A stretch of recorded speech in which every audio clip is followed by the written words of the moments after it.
Everybody, this your boy Nate with Underdog Spraying. Out here to spray this lawn. See what we got going on here. It's always good to. I like to make sure I record my properties when I first get out there, because a lot of times people, when you're new, they don't really understand how things go. So they can, sometimes accuse you and say, you didn't spray my lawn, or I didn't see you out. Well, I think it's always good to have proof on that first video, that first time you go out.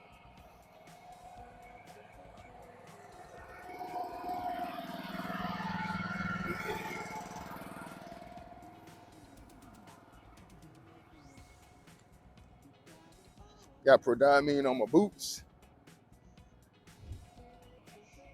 A lot of pour in the lawn.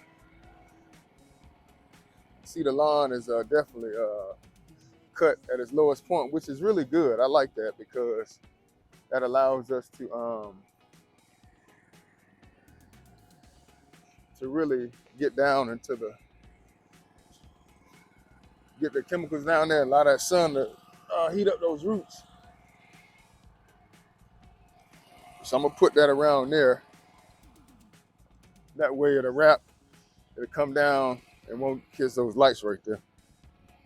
Those lights right there. So I always use something to wrap around. But this is what we're doing. We're going all the way back there. I don't think I should do it. I think I'll go from the top down. Yeah, top down.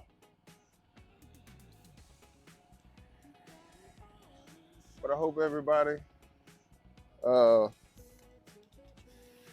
getting into the spray field. I hope you kind of understanding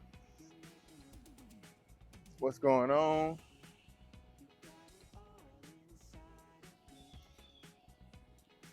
We're still learning ourselves.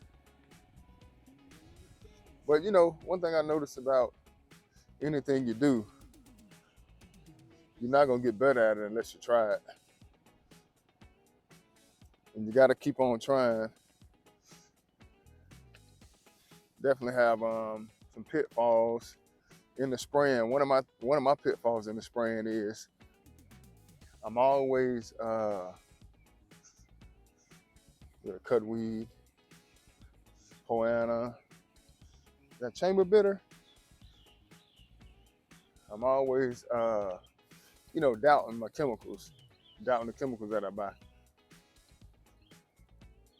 And that's one thing I'm trying to learn to stop doing, because it'll cause you to waste a lot of money. So considering the weed control field, one thing they tell you, which is mainly what they tell you with everything, is to trust the process. Now I do see some Bermuda right here. I do see some other weeds down there, but the Bermuda is what my focus is. Now I do have 46O in the tank. I haven't went crazy with the 46O because we still coming out of dormancy. However, April 1st, which is in about 4 days, I will go a whole lot more intense with the fertilizer. Right now, I'm just putting like about 5 scoops of a 32-ounce cup. That's all I'm putting in now. So you see, multiply and see what that is. 5 times 32, 5 times 2 is 10, 5 times 3 is 15. Carry the 1, so that's like 160 ounces. Like 160 ounces of, 160 of those ounces in a cup, but it comes out to pounds though.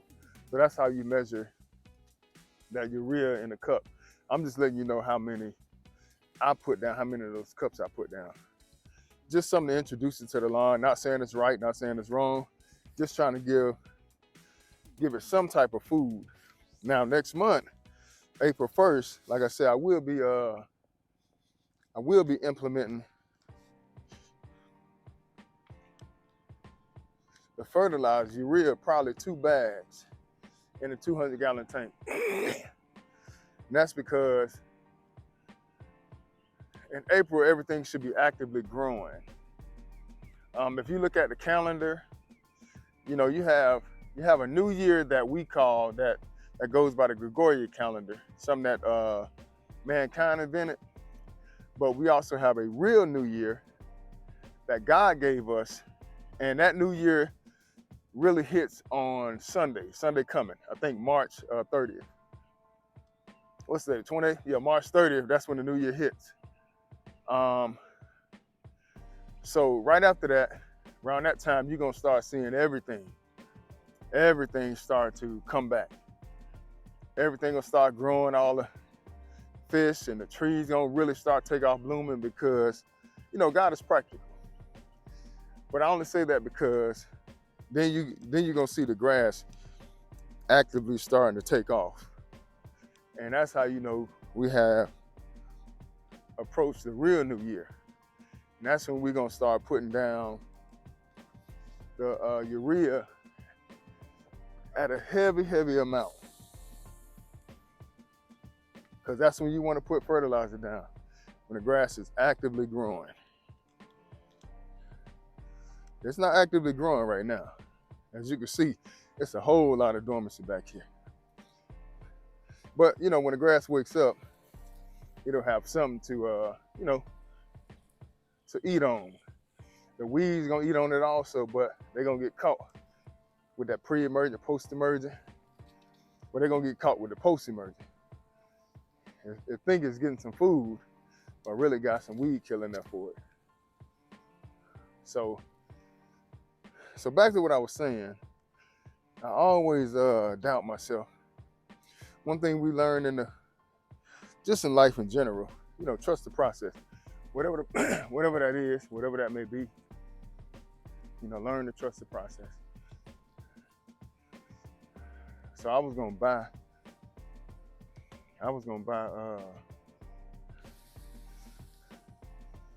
some nitro green to go with the urea, but I still got 10 bags of urea at my house. My son got 10 bags at his house. Well, I got 9.5. He got 10 at his house. And I'm trying to order some nitro green on top of that, and it just doesn't make sense. Well, let's see here.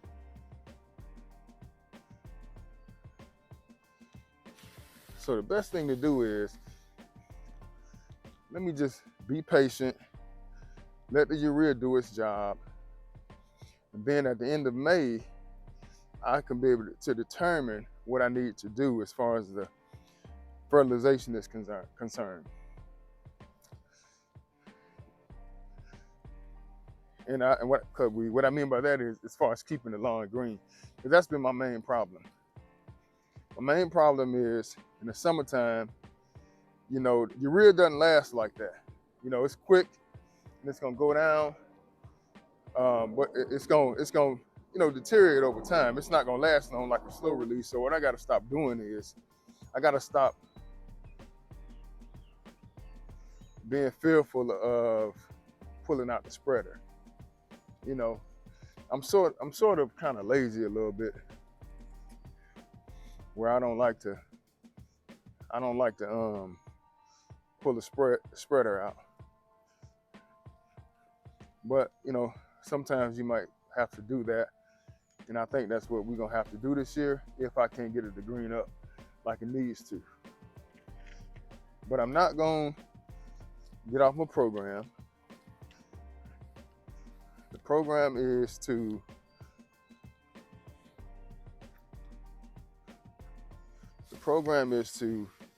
use all the urea, order another batch if I need to. And then after I finish putting out the urea for the next month and a half, 2 months, April to May, all of May, once I finish that, then I can determine whether or not I need to bring in the nitro green or should I just go to the granular first. Reason being because, like I said, my customers' lawns, for the most part, they're not getting that dark, deep green that we need on the lawn. I see some homeowners that are treating the lawns themselves, and they have a really, really dark, deep green on the property. And you know, that just kind of makes my work look bad. So in order to prevent that, I'm gonna have to do something different, you know.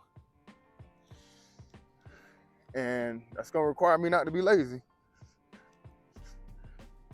So I'm coming back up, went down the hill, did that. As you can see, I wrapped around the mailbox, that way the hose can come on around without getting caught in those lights. Need to wash my truck too. And change the oil on my tank, on the motor.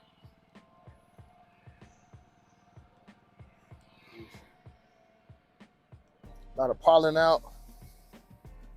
Supposed to get a good rain this Sunday coming, which is good. Help water in this fertilizer. Got sticker in the tank as well. That's another name for that, is considered a surfactant. So that's gonna help it stick to the plant.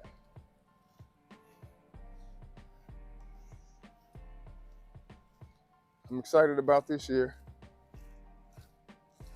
Hopefully we can get up to 300 clients, if not at least 275. Word of mouth goes a long way. That's why we try to do a good job.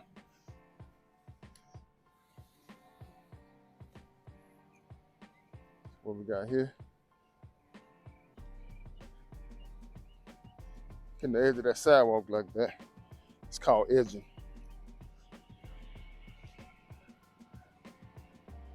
Weeds form there first, most of the time, because it gets hot over there.